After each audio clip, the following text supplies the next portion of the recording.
पुण्यात्माओं, सौभाग्य आप सभी का।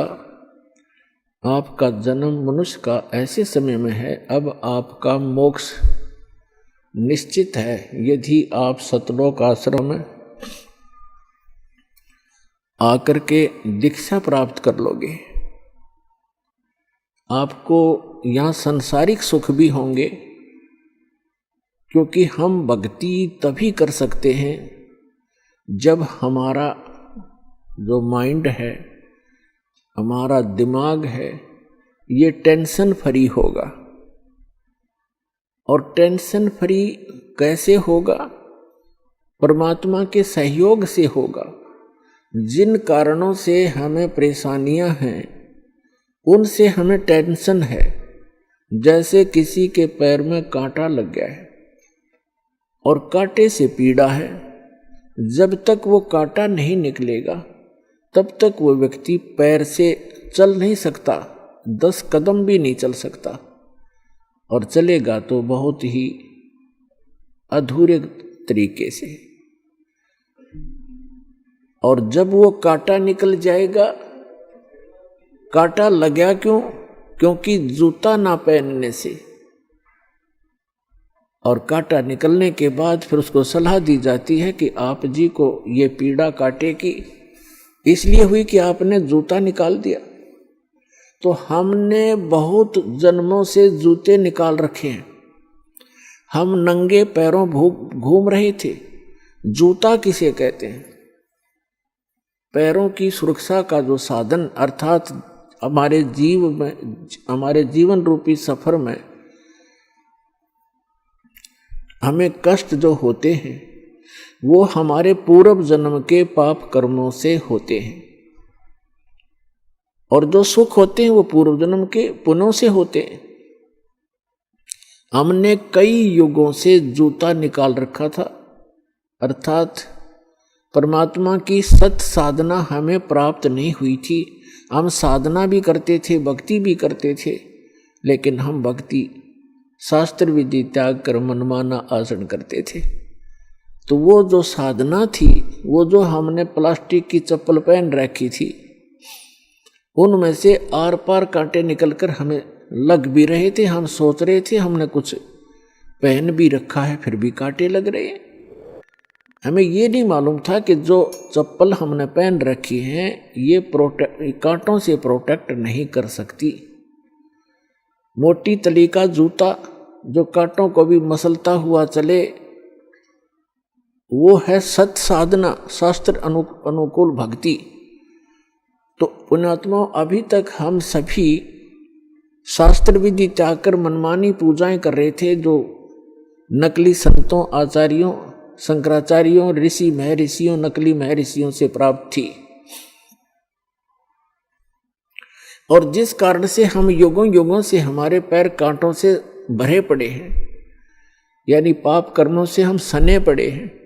उन पाप कर्मों से अब छुटकारा पाने का तरीका मिल गया हमें। अभी तक उन कांटों को निकालने का साधन किसी के पास नहीं था। सभी ये कह देते थे कि जो आपके प्रारब्ध में लिखा हुआ है, अर्थात आपकी किस्मत में जो लिखा हुआ है, वो तो भोगना ही पड़ेगा।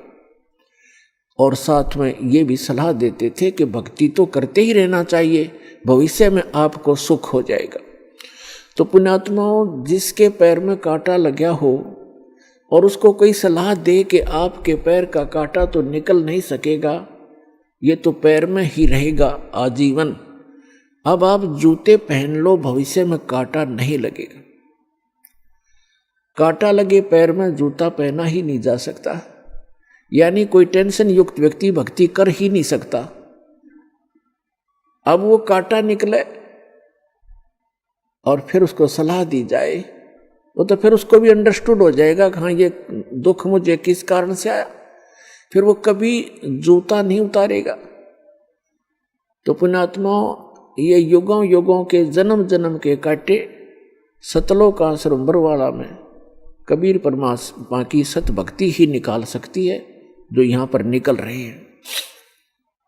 और फिर आपको शास्त्र अनुकूल साधना दी जाती है।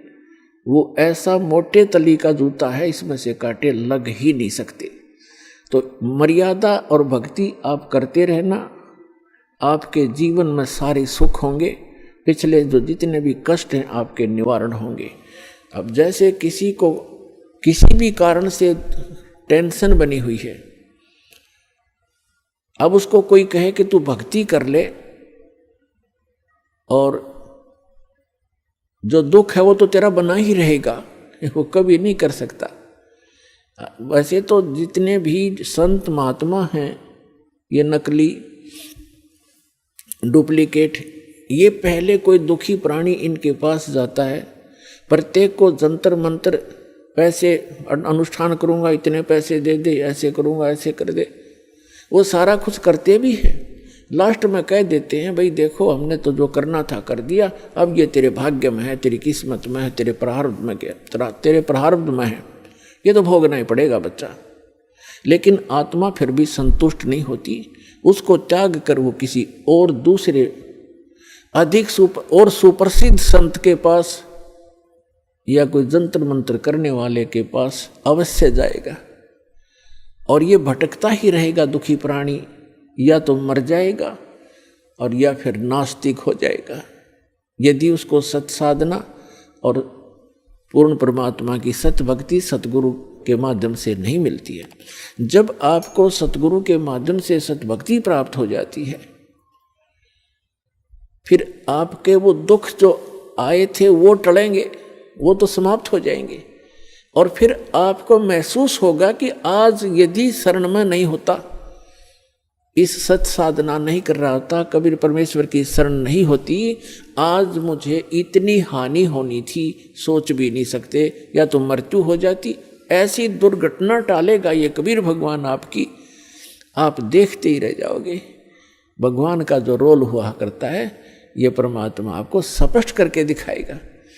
तो पुण्यात्माओं, आपका घना सौभाग्य है कि आप जी को सतलोक आश्रम बरवाला में आने का सौभाग्य प्राप्त हुआ।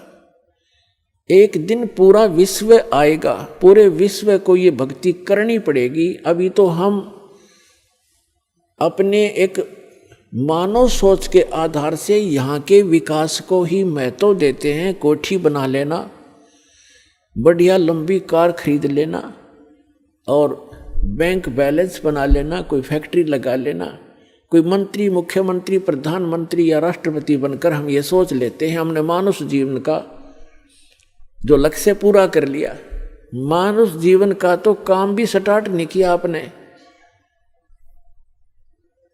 अब ये मुखिया, प्रधानमंत्री, मुख्यमंत्री, ये तो हर एक ग्रुप में होते हैं। हम पढ़ा करते थे कि ये मधुमक्खियों में भी एक रानी मक्खी होती है, वो राजा रानी फिर वहाँ भी वही कंट्रोल में लगे रहते हैं और फिर गधे बन जाते हैं। यानी कहने का भाव ये है कि यदि हम मनुष्य जीवन पाकर सतभक्ति नहीं करेंगे तो जिसको आप अपने जीवन की उपलब्धि मानते हो, जैसे कोई इंजीनियर बन गया, कोई डॉक्टर बन गया, कोई मंत्री बन गया, एमएलए चेयरमैन बन गया, मुख्यमंत्री बन गया, कोई आईएएस आईपीएस बन गया या कोई जज बन गया, ये सोचा हमने पूरा कर दिया मनुष्य जीवन। मनुष्य जीवन तो स्टार्ट भी नहीं हुआ आपका, जो मनुष्य जीवन से कार्य आपने करना था। तो ये बात सब क्या समझ में आवेगी, क्योंकि अभी तक ऐसा ज्ञान हमें मिला ही नहीं था जो आत्मा को झंझोड़ कर धर दे। ये झंझोड़ कर धर देगा, विवश कर देगा आपको सोचने के लिए कि क्या कर रहे हो और करना क्या चाहिए था। परमात्मा बताते हैं कि अगम निगम को खोज ले बुद्धि विवेक विचार, उदय अस्त का राज मिले बिना तो बिन नाम बिगार।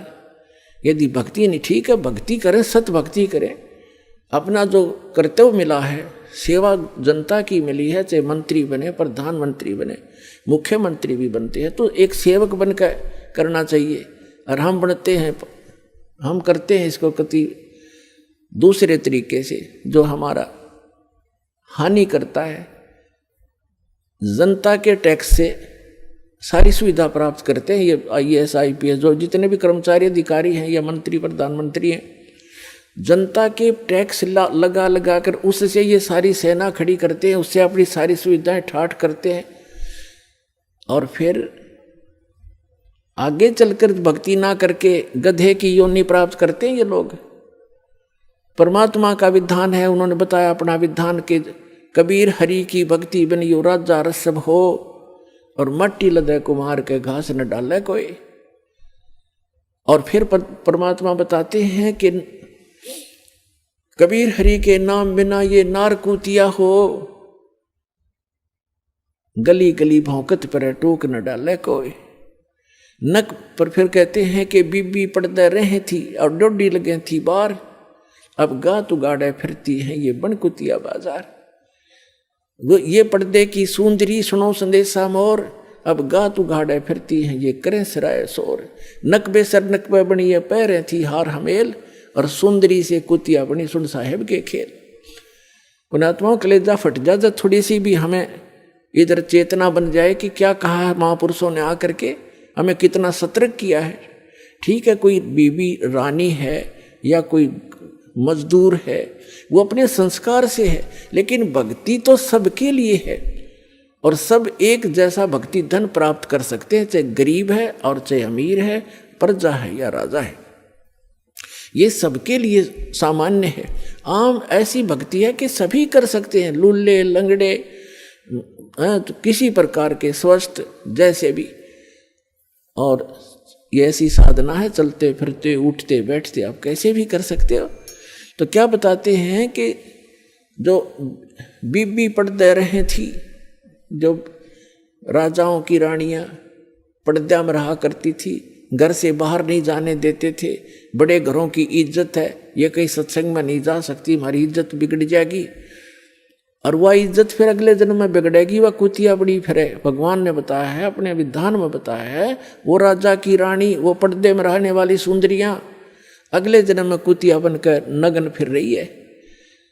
क्या बताते हैं, बीबी पर्दे रहे थी और डोडी लगे थी बार, वहां कोई जा नहीं सकता था, ऐसे चौकियां बना दी जाती थी राजाओं के घरों के सामने। अरे गात उगाड़े फिरती हो बड़के कुतिया बाजार। वो पर्दे की सुंदरी सुनो संदेशा मोर, अब गात उगाड़े फिरती हैं वह करें सरायों शोर। वो राजा की रानियां काजू किस्मत के हलवे खाया करते थे, झूठी खीर काजू किस्मत से बनी हुई छोड़ दिया करते थे, उनके नौकरानियां और उनके बच्चे खाते थे और मस्ती मारा करते थे। भगवान भजा नहीं, पूर्व जन्म की कमाई का नाश कर दिया, आगे चार्जर लगाया नहीं, पिछली बैटरी चार्ज रही तब तक उसके ठाठ रहे, और अगले जन्म में वही आत्मा जो रानी बनी हुई थी वो कुतिया की योनि में गई। अब क्या खा रही है?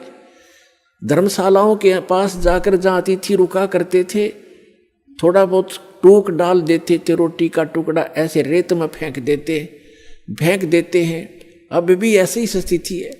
और वो कुतिया जो राजा की रानी थी, अब कुतिया बन के कहाँ काजू और किस्मत की खीर झूठी छोड़ा करती थी, आज एक टूक की तरफ खाने वाले के मुंह की तरफ देख रही है, कब तेरी तरफ एक टूक फेंके और ये टुकड़ा तू खावे।